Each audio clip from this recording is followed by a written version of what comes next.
Happy birthday बेटा जेरे शब, happy birthday बेटा जेरे सब। ना आए कोई गम,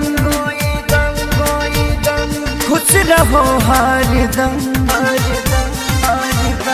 ना आए कोई गम, खुश रहो हरदम।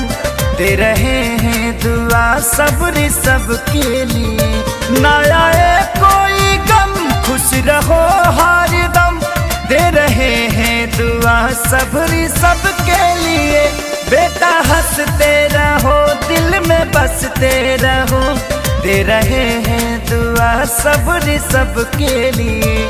ना आए कोई गम, खुश रहो हरदम।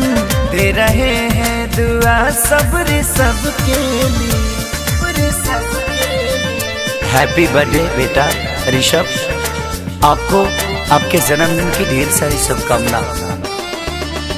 हजारों हजार बरस जिए, अपने मम्मी पापा के साथ साथ अपने देश का भी नाम रोशन करो। लव यू बेटा। हैप्पी बर्थडे बेटा जेरे शब, हैप्पी बर्थडे बेटा जेरे सब।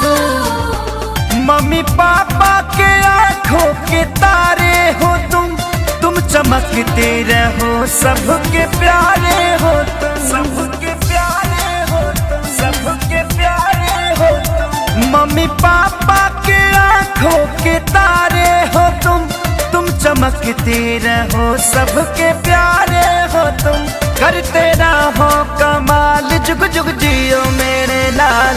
दे रहे हैं दुआ सब्र सबके लिए। ना आए कोई गम, खुश रहो हरदम। दे रहे हैं दुआ सब्र सबके लिए।